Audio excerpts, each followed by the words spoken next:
trickle again. But... Okay.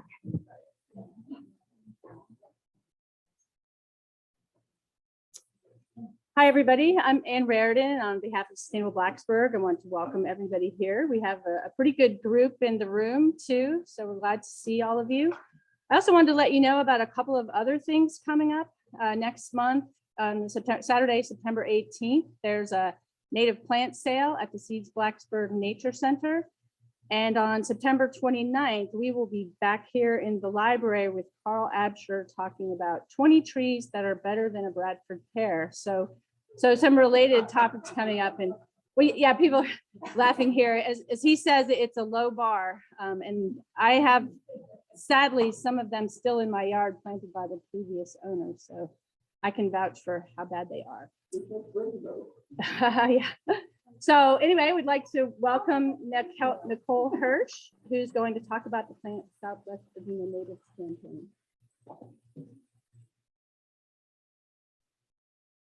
Thank you, Anne. I want to start by thanking Sustainable Blacksburg for inviting me to speak today, and the library who put this event together.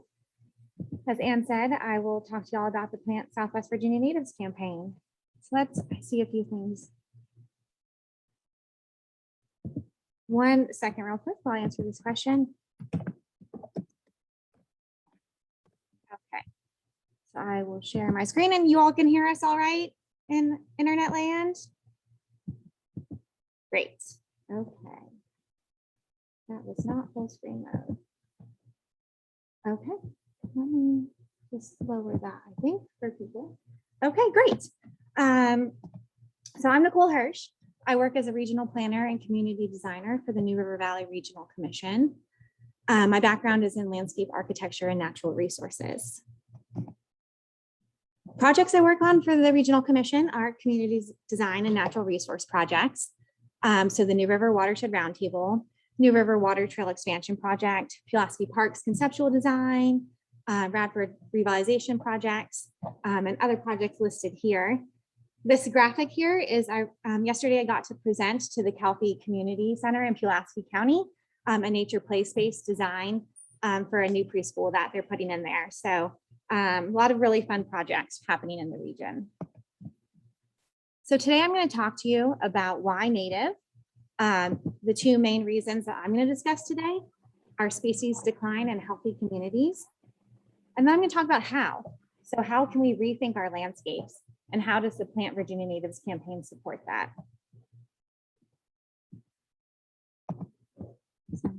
There we go.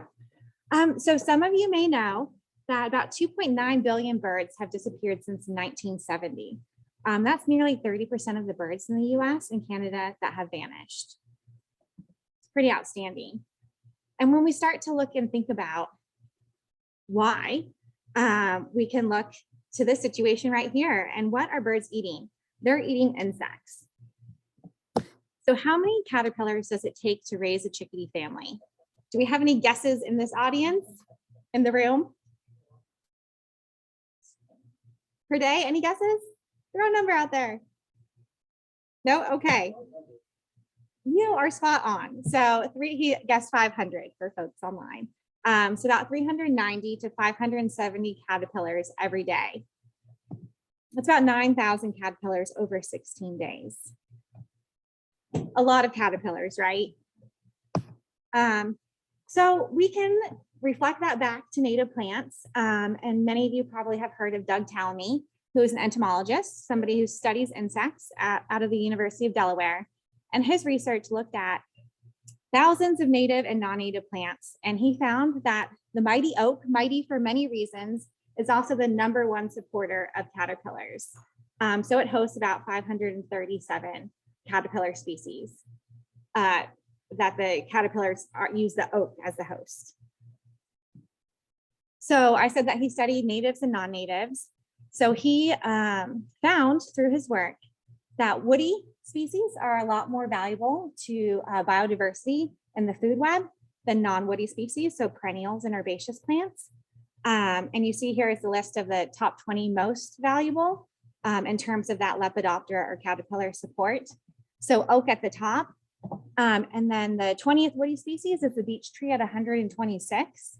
And then if you look over at the herbaceous plants, the goldenrod 115. So all 20 woody species are more valuable than the number one herbaceous species, which is just really interesting. And then if you look at the little blue stem, the 20th herbaceous species, only 6 species Lepidoptera. Not that those aren't important, but if you start to look at trees like the ginkgo or the Chinese zelkova, which are common landscape trees, you'll find that they only are supporting between 1 and 5 species of caterpillars. And so the numbers start to be outstanding when you add up a landscape and the contents of it.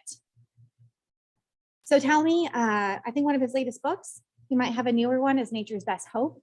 My favorite text that he wrote is Bringing Nature Home. And I highly suggest checking those books out. But he gives a lot of suggestions about how we can think about these concepts and bring them to our home landscapes.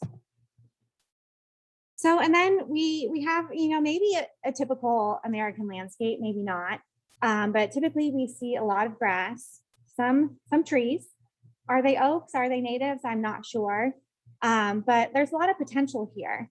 And I think that's an important thing to look at it and think about. Also, just the history of the American lawn, why the American lawn? Why do we choose lawn so frequently?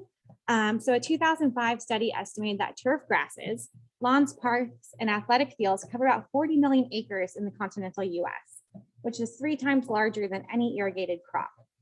Americans spend $60 billion to maintain this grass, which we can think about our commitment to the lawn and the history of the celebration of wealth and success that it supports. And are those our current values today? And is that something we want to continue doing? Additionally, the USDA estimates that lawns account for about half of homeowner water use, much of which is wasted, and about 60 million pounds of fertilizer and pesticides. Not to mention that lawn mowers are a major source of toxic carcinogenic air pollution. So I think the lawn is sort of a contentious topic. And I don't think that we should remove all lawn anywhere. I just think that we need to think about our lawn use and where we're using it and why we're using it and how it's serving our communities. And just, I guess, what our alternatives can be in the lawn. And I think that lawns are also mowing is a pretty easy way to maintain a landscape. And so that a lot of times we see people that mow landscapes because it's easy. And so if we're asking people to do something else with their landscape, I think we really need to think about that maintenance factor and how we're sorting that out and educating people about maintaining something different than a lawn.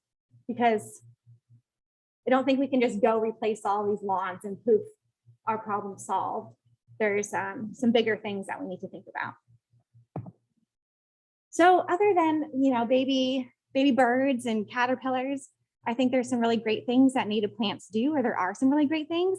Ecosystem services and climate resilience, climate moderation, food, fiber, and medicine, pollinator habitat, pest control, not the chemical kind, fertility, erosion control, habitat, recreation. We live in beautiful Southwest Virginia. We are so lucky to have all these native plants around us that we can go visit and hike within. So there's a lot of reasons why we want to maybe think about changing our landscape habits. So again, here we can look. I think this is a little bit more diverse of a landscape than I showed you earlier. And while there's a lot more trees and shrubs in this image, these trees and shrub choices aren't native mid-Atlantic species. And so I think when we think about landscape design strategies, we can take a landscape like this and just swap out the species. So we don't need to have these wild, crazy, messy pollinator gardens, and that's the only method to have more diverse habitats and landscapes that support biodiversity. But we can plant, 5 native shrubs in a row that are really high on Tallonese lists that are supporting caterpillars. And that would be a big improvement over a species that doesn't support any caterpillars. So I think landscape aesthetic is also an important consideration, considering that we like things hedged and mowed and very organized. think we can use native plants within that context where appropriate. Other considerations when we think about what people like in landscapes, they like flowers, blooms, big blooms, long bloom times. They like birds. You know, we get excited when we see a hummingbird in our yard or other songbirds. So thinking about plants that attract birds, and berries are a great indicator of bird habitat. Fall color is a really great thing that many native plants can provide for our landscapes. And so here you can see how some of these plants might progress throughout the season. But on the right, you can see how amazing these plants are at supporting the Lepidoptera, the caterpillar species. So like the American elm 215, all the way down to the serviceberry 124. And then you'll also see there's a lot of diversity in this plant palette. So it's not just dogwoods or it's not just oaks, but it's a lot of variety that's changing throughout the season. And so I think that's also something that people appreciate in the aesthetics of landscape. So now onto the native plant marketing campaign. So this campaign was started in the Chesapeake Bay area, which is sort of typical. There's a lot of funds in the Chesapeake Bay region. And so a lot of great programs start there and then slowly progress. A lot of great partners at the table, and they were looking to identify and prioritize opportunities to collaborate on Virginia native plant communication and increase the use and availability of native plants. And so this project started about 10 years ago. And you can see the multicolor map is all the campaigns across the Commonwealth. A lot more campaigns, again, in the Chesapeake Bay area. And we actually started our campaign about a year and a half ago as a collaboration between the New River Valley and the Roanoke Valley. And as we started getting things going, we heard from partners all over Southwest Virginia that said, hey, we want to be included. And so now our campaign is big. All the counties in the red are who we're collaborating with. So if you all know of any partners in farther Southwest, you all are from there, go down there, visit there, please let me know. I'm looking to reach out with partners farther Southwest in Virginia. And I'd like to highlight some of the project funders that are getting this going in Southwest. The Virginia Outdoors Foundation, excuse me, we just received about $175,000 grant from them to produce a native plant guide, distribute it. We're hoping to distribute about 10,000 copies for free all across Southwest Virginia. That will depend on printing prices, as it's a very dynamic time for pricing of things right now. And that will also be to start a native plant propagation center. So I'll talk a little bit more about those things. The New River chapter of the Virginia Native Plant Society has been a huge supporter. They just raised about $3,500 for our campaign. And I'll talk a little bit about what those funds are going to be used for. The Commonwealth chapter of Virginia Native Plant Society is donating $7,000 to the printing of our guide, as well as Virginia Coastal Zone Management Program is also a big supporter for the whole marketing partnership. So what are we trying to do here locally? We're trying to increase collaboration and coordination. So this is a great, what we're doing that right now.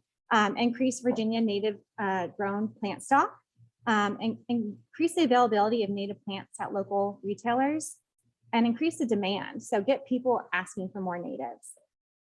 And we're also trying to increase the understanding and identification of what a native plant is, why it's important, and what it looks like. So the regional campaign did a ton of research. It's community-based social marketing, based very much in the social scientists, which looks to understand how people receive information and distribute information. And so one of the tools that they came up with was this idea of captivating communications. And so the idea is that we all work together to get the word out, and that what this campaign is going to do is support all of our partners with that content and information to distribute and share. So whether that's tabling at events and creating posters and graphics, the native plant guide, signage at a demonstration garden, or partnering with different nurseries, and we're pretty open to other projects that we can partner with who will support native plants. So what we're going to do locally to support captivating communications is the plant guide. partnerships with regional organizations and colleges and universities. And we're always looking to increase those partnerships. This past semester, a class at Virginia Tech started our plant guide for us.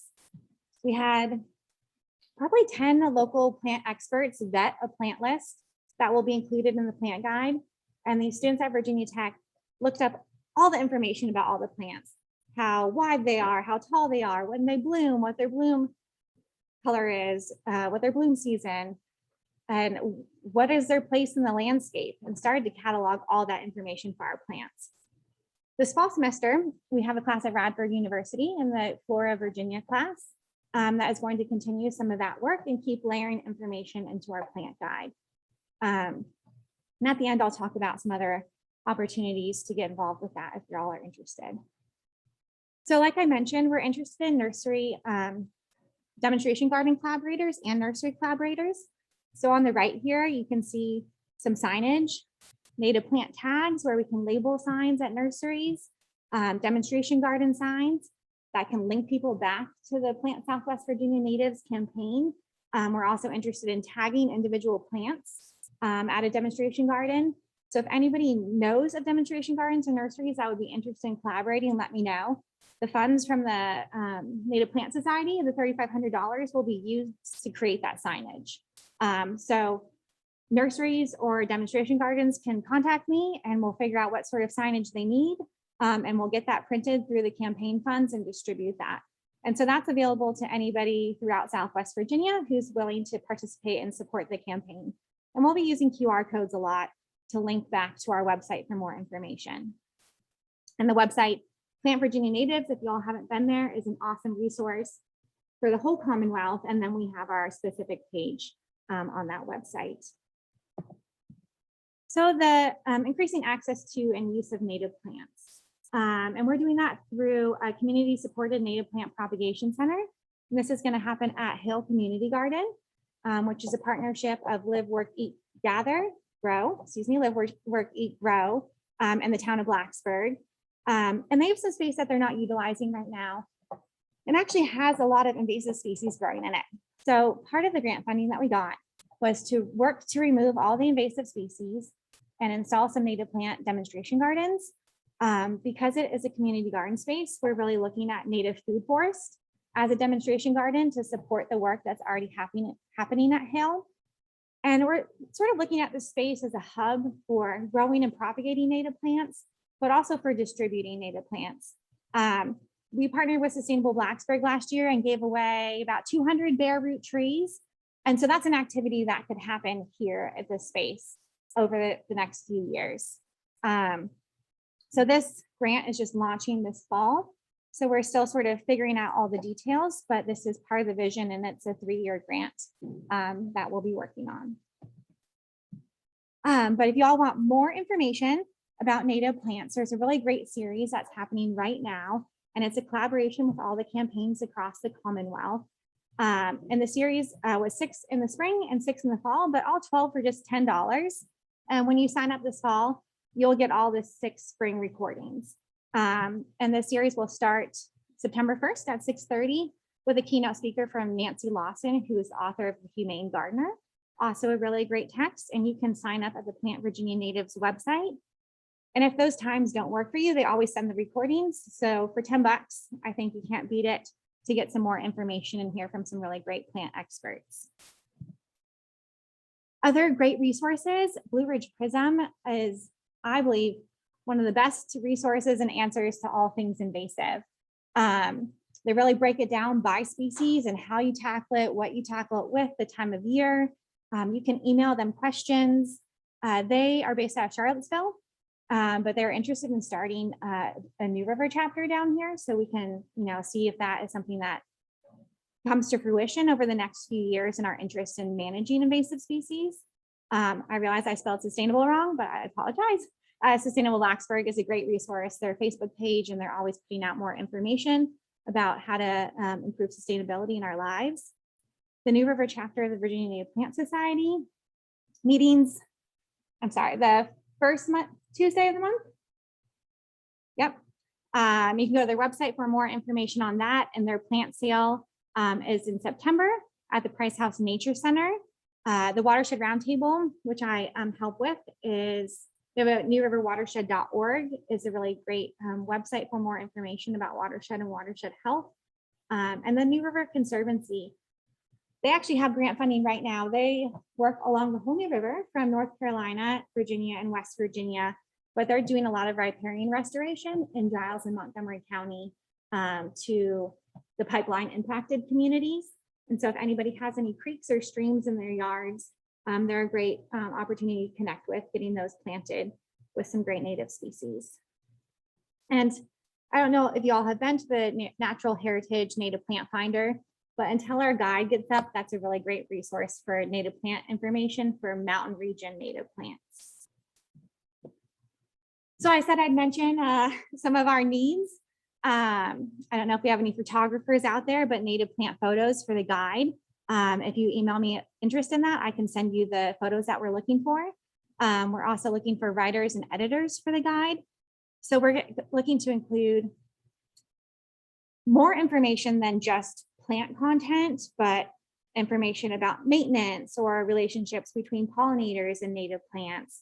There was an interest in writing a section about gardening for mobility impaired folks. And so we're going to include some topics like that in our guide. So if anyone has ideas of topics they'd like to include or write, we're looking for writers. Any artists or creative folks, I can do graphics for the guide and volunteers for the propagation center. And then we're also just looking to get the word out about the campaign, talk to local government, neighbors, growers, nurseries, landscape companies, distribute please carry cards. So I brought in these cards here and y'all are welcome to grab them. So they just say Virginia Natives for Life on the front, and on the back it says, thanks for stocking Virginia Natives. So you can give this to a nursery to say, hey, I really appreciate what you're carrying. Or you can say, I'm looking for this plant. Could you please think about carrying it? And so we're looking for folks. I have thousands of these to distribute those to nurseries across Southwest Virginia. Sorry, I shouldn't talk away from the mic. But so we're just looking for folks to just talk more about native plants. And then, like I mentioned before, nursery collaborators and demonstration garden collaborators. And also, if y'all have any other ideas for projects or things you want to do involving native plants, please share them and we'll see what we can do to improve our campaign. And then just a little side promotion. This Saturday is Renew the New, which is an awesome river cleanup event that happens all across the region on the same day. It's a project that I organize. So you can go to renewthenew.org and register to participate in the cleanup if you'd like. Pre-COVID, we had about 800 folks cleaning up the New River all on the same day across the region. So it's a really great event and also good for our native plants. But thank you so much for having me. Please email me or contact me with any questions, Nicole@nrvrc.org. And thank you. So I will take questions if anybody has any. And let's see this.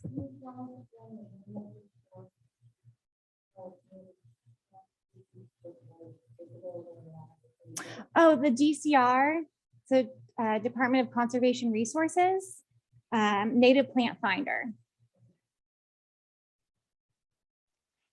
Hi, Nicole. We have a question in the chat asking if you have any plans to reach out to local landscapers. Yeah, so with this big grant that we just got, we're looking to form a project management team. And have started reaching out to people, have not completed that process, but am looking both to bring like big engineering firms to the table. I haven't, if anyone knows anyone, let me know. So big engineering firms to sort of get that perspective, but also local landscape companies.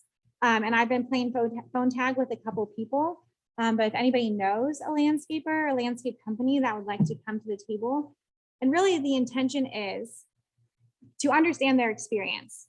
So if we want to plant more native plants or see more native plants in the landscape, we need to understand what their day is like, what their interactions with their clients are like, how can we bring more native plants to the table within their realm of what they're working with.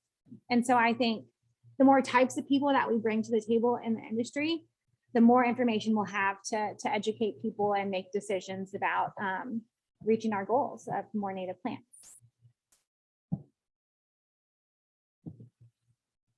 Let's see.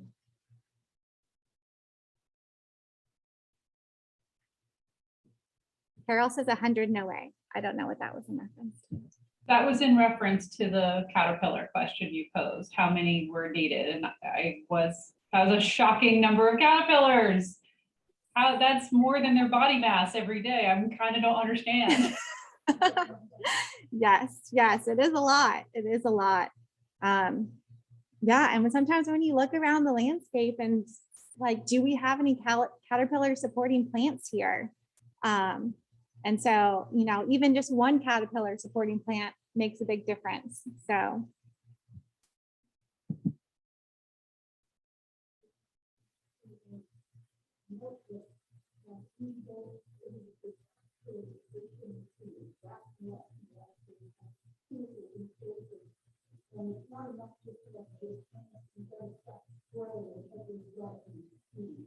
Sure. Yeah. So Carol just commented that also at the garden centers, not only are they not carrying native plants, but also they're carrying a lot of chemicals, which are sort of front and center as immediate response for people to be killing insects. And so pairing our campaign efforts with the need to message and maybe market alternative integrated pest management, IPM. I know Jackie works in that field. But yeah, and that I think is actually a really great idea for the guide and putting some information on there about integrated pest management. So yeah, thank you. And then Susan says, what is your time frame for getting the guide available? So I would say hopefully within the year. I think that's doable. So that would be my, you know, just everything is so dynamic with COVID right now. Who knows how, you know, once we get a finished copy to the printers, who knows how long it will take to print. But that would be, I would say probably maybe 9 months to get it all compiled and then 3 months to get it edited. Because we're printing 10,000 copies. So we want to do our best effort to make sure there's as few mistakes as possible. I do also have grant funding from DEQ to put together a water-friendly landscape guide, which will be about 16 pages. So a small condensed version of what our plant guide might be, but that should be available within 6 months. And that's, you know, 15 pages. So it's a little less daunting than a 150-page manual. Nicole, I have a question. Can you reiterate the elements that you were thinking might be included on the nursery tags? And did it include the other insect and bird species that plant might support? Yeah, I think that is a great question and a great thing to think about. I think we're thinking about our guide and our project a little bit uniquely here in Southwest, and maybe also some of that comes from having Virginia Tech here and having so much research and folks who are already interested in a broad variety of topics involving insects and native plants. So I think that's a great suggestion. There was also a request to include as many photographs in our guide that also photograph insect-plant relationships. And if a photograph isn't available, to highlight that within the text as well, or within some graphic or imagery. And so, yeah, I think that's a really great suggestion to include that also within the nursery information. And I guess how I'm thinking of this right now is because I don't anticipate there's going to be a ton of nursery collaborators out of the gate that we can really create nursery content specific to what the nursery would like and they would need. So the size of material that they want that's already fitting within the signage that they have. And so I guess sometimes I just worry, and maybe this is not real worry, but that not everybody likes insects, like even the caterpillar thing. like, do people want to buy the plants that have the most caterpillars on them? Which maybe that isn't our audience anyways, but I don't know, like there's like butterflies, which pretty much everybody loves. But Yeah, maybe you know, the strategy is to stress the birds that are supported by the Right. caterpillars, because everyone likes birds except for starlings, and everyone likes butterflies unless you're a monster.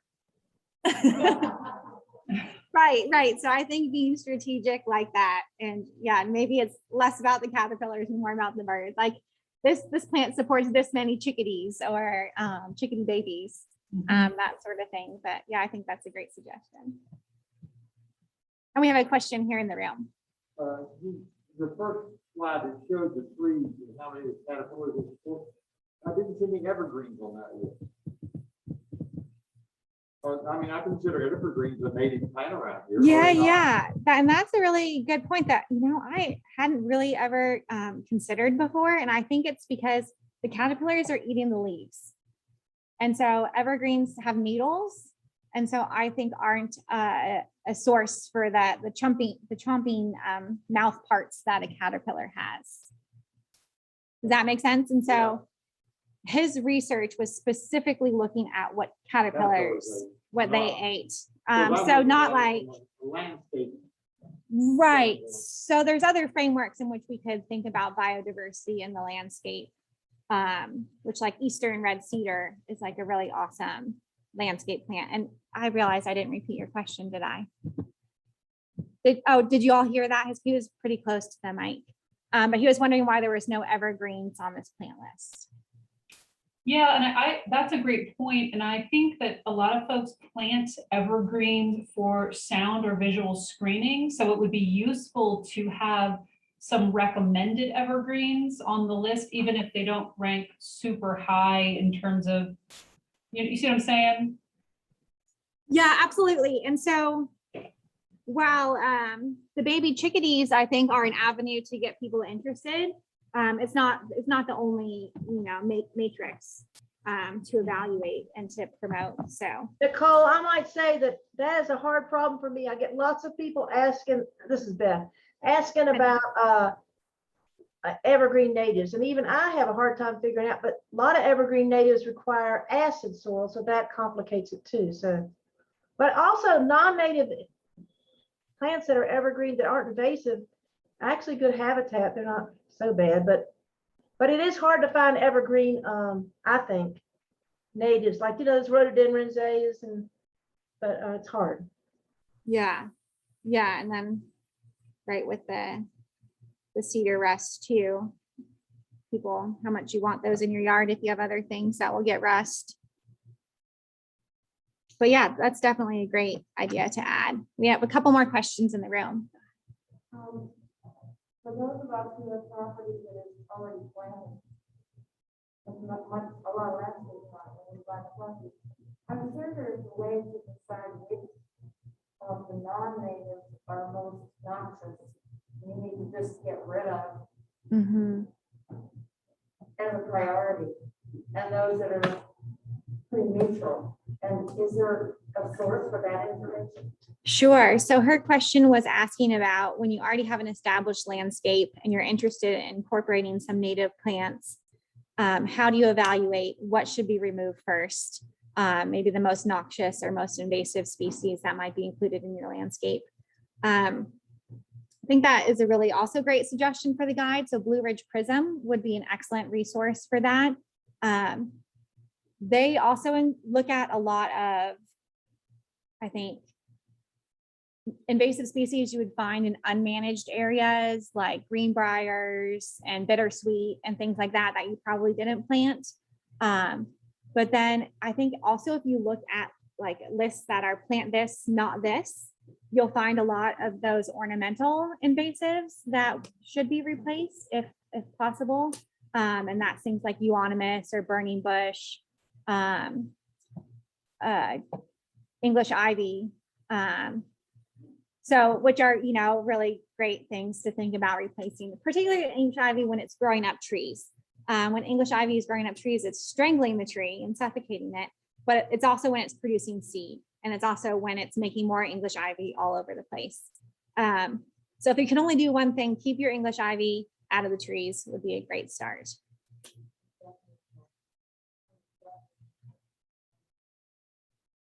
Japanese silkgrass, knotweed, yes, yes. But I would definitely check out Blue Ridge Prism. And did you end that list of plant this, not this? Did that get saved anywhere, or do you post stuff like that on Sustainable Blacksburg? Okay. Okay.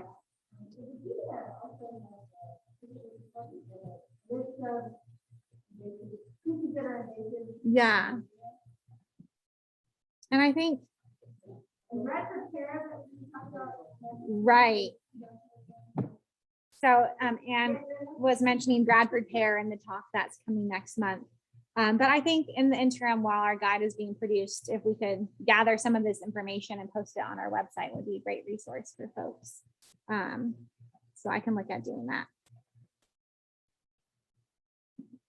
And then Carol, you had a question?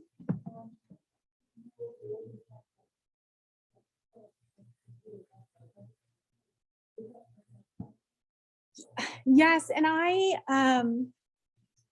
got this chart, I think probably like, because Doug Tallamy was a part of my thesis research in grad school.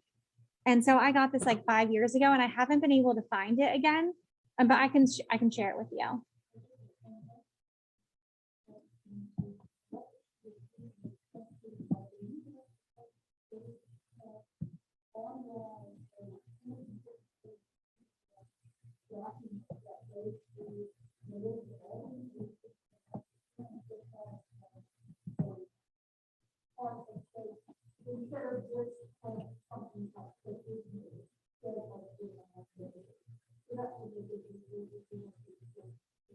Is that the nationwide? The Park Service? Okay. Okay, so Carol was saying that the US Park Service has a document, 150-page document about invasive species with also a plant this, not that. Although if it's nationwide, maybe it's not mid-Atlantic native plants, or, you know, we could always talk about what is native, and that can get very complex, but you all have to decide for yourself. Yes. Okay.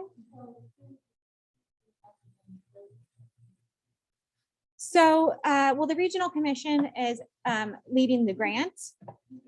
Oh, yep, sorry. So the question was, who is heading up the propagation center at the Hill Community Garden? And so the Regional Commission is heading up the grant and going to be leading that project in collaboration with Live, Work, Eat, Gather, who is the nonprofit that manages the land there. And then we're looking to pull in, you know, local partners, so Sustainable Blacksburg, Master Gardeners, Master Naturalists. So it'll be a collaborative effort. Yes.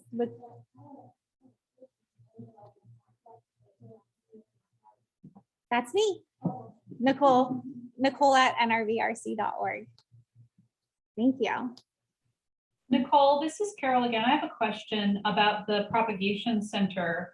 My neighborhood is looking to build something similar, a protected propagation site. And would you be open, or would the LWEG folks, do you think, be open to letting some of the neighborhood folks come in and learn from that? Because we don't exactly know where to start. Yeah, absolutely. I think that's a really great idea.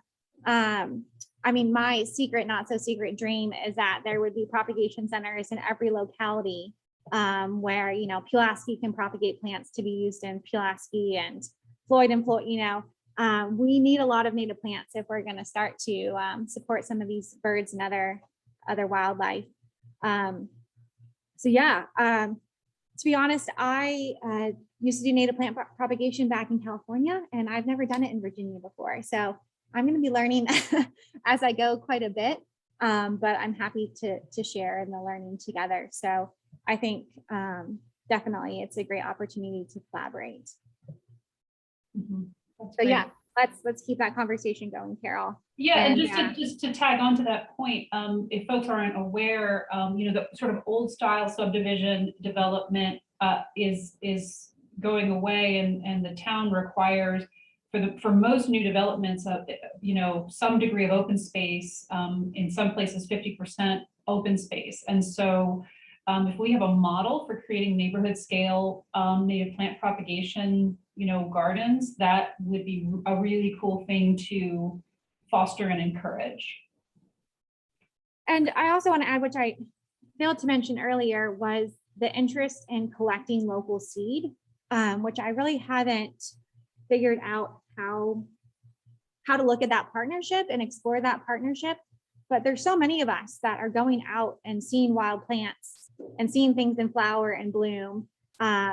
And so there is a way that we can collect seed responsibly from local ecotype, local species that are native to this region of Southwest Virginia that then we could grow. And those are the species that are going to be most successful in being wild here because they're already used to living here. So that is another collaboration I'd really be interested in exploring and understanding how we do that. And let's see, is there any questions online? I know, Jackie, did you see any additional questions online? Nothing except for the one that I posted as more of a encouragement for people to volunteer to help edit, that if people want the guide earlier, if you volunteer as an editor or volunteer to help in some way, that's a way that you can get earlier access instead of having to wait for it to go through the editing and printing process. Sure, absolutely. That's a good point. I do have the spreadsheet of the plant list and all the research that the students at Virginia Tech have done. So I don't really see any reason where I couldn't just download that spreadsheet and upload it to our website so people could start to download that plant list. And I mean, it's not going to be pretty. It's won't be what the final guide will look like, but I'm certainly happy to share that information. So that's a great point to start, getting out the information that we have. Right. That's great. We'll have a little note underneath that says send mistakes or edits to Nicole, and we can get those edited. That's a great comment. And we have another. I just wanted to mention that Carol Davis,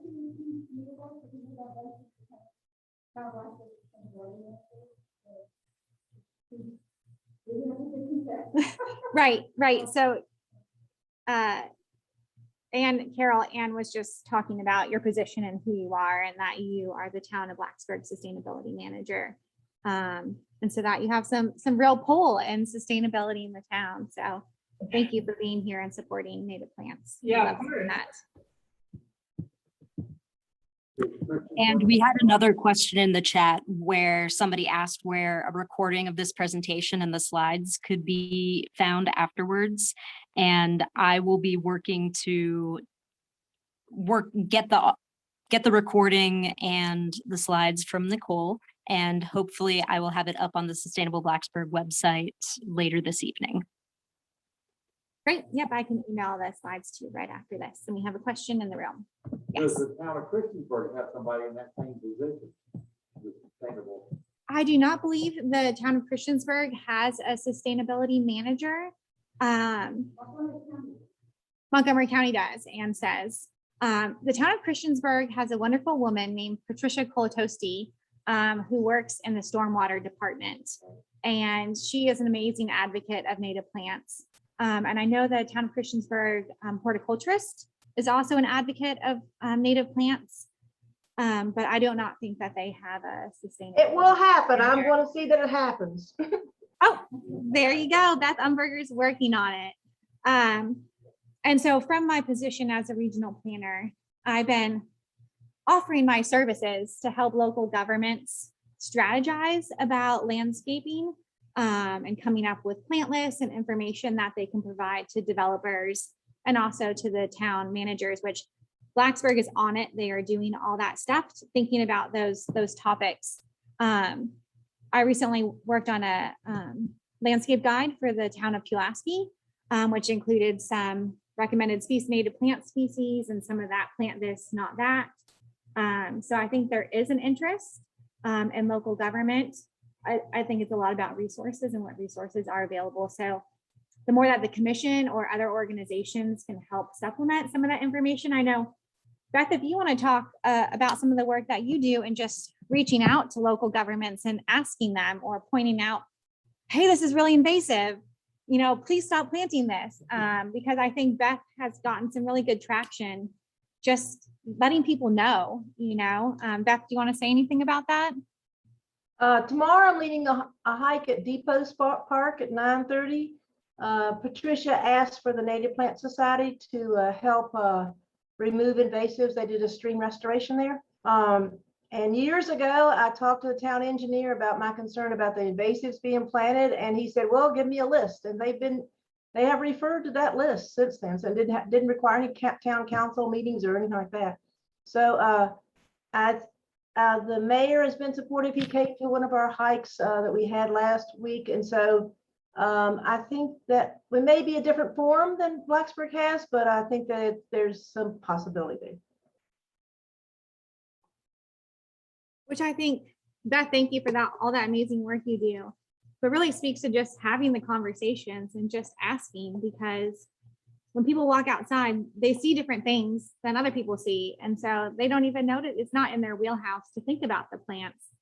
And so if you're thinking about it and you know it's something that you want changed, just to ask for it, I think is a very valuable method. Any other questions, comments? Yeah.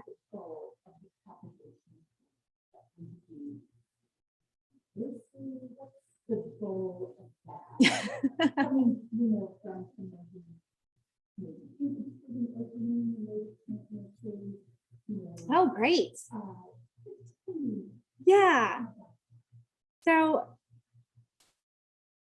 I mean, the real, like, very big picture goal is just to make more native plants available.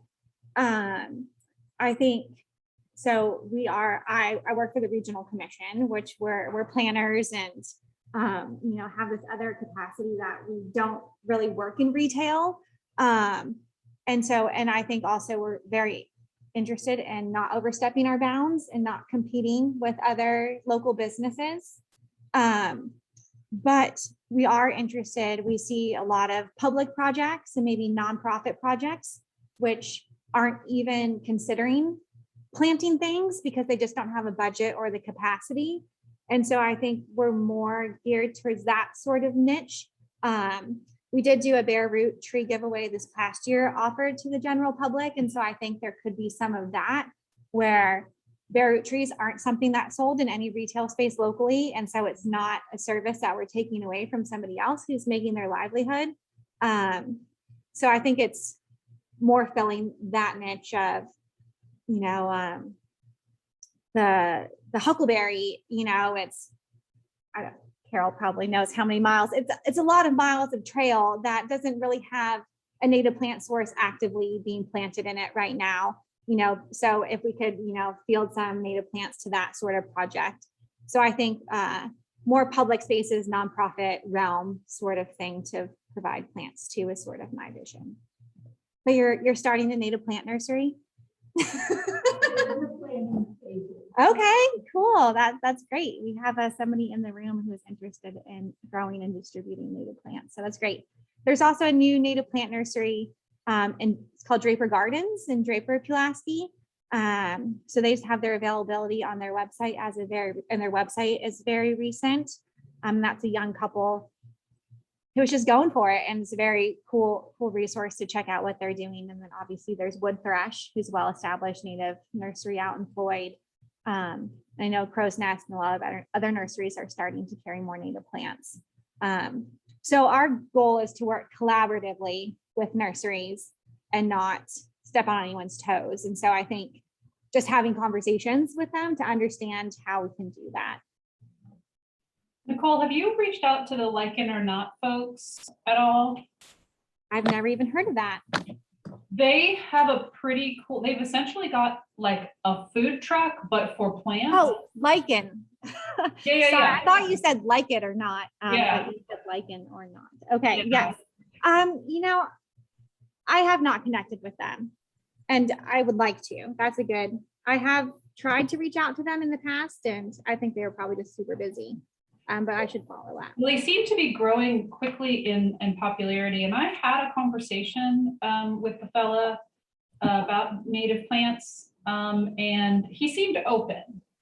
You know, Okay, because I was really asking when I was selecting plants, like, is this a native species? I can't tell, you know, in particular, is anything here invasive? And he was sort of like, well, I don't know, but that's a good thing to think about. Anyway, he was open. So I would talk to him. great. Well, and I think that the more people that ask, like, is this native? Do you have natives? You know, sort of just put that bug in people's ears. I think I contacted them. I was writing the grant and I was like cold calling nurseries and growers to see how people responded to natives. And I had one very, very small nursery growing operation that was like, nobody ever asked for natives. We don't need natives here. So I think, you know, just having people ask for them because it's not in his wheelhouse. And, you know, we got to start just having more conversations. So I appreciate that you did ask. It's great. Nicole, we had another question in the chat, and how would you like potential volunteers to reach out to you and express interest in helping out with the campaign or editing or any other? Yeah, if you can just email me, that's great. I have this ginormous spreadsheet that I'm just sort of tracking everything in. So I see an interest in volunteering for editing. So I'll just have like an editing tab of volunteers. And when we need editors, I will email everybody.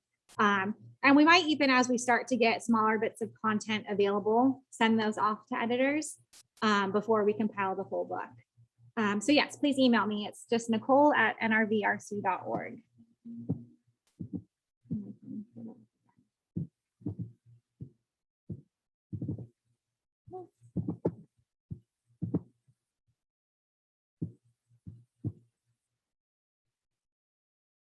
Anything else? So in the room, and certainly let me know if you are in internet land. We have plant natives for pollinator stickers that were distributed. I got like 2,500 stickers from the Native Plant Marketing Partnership. And I think I've distributed about 1,200 of those stickers across Southwest Virginia already, but there's tons of stickers. So please share and distribute. And then also the please carry cards. And hold on, let me see what else is up here. Oh.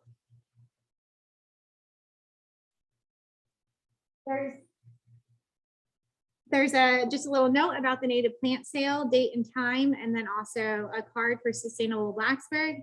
And then I have pet waste bags, which are from the Watershed Roundtable, which, as you all know, pet waste is a major contributor of E. coli. So please pick up your pet waste. And if anybody online wanted pet waste bags to distribute at any events, let me know and I can get those to you. Anything else? And do you want to say anything else? Okay. Sure. Thanks for having me. Thank you all. Appreciate it.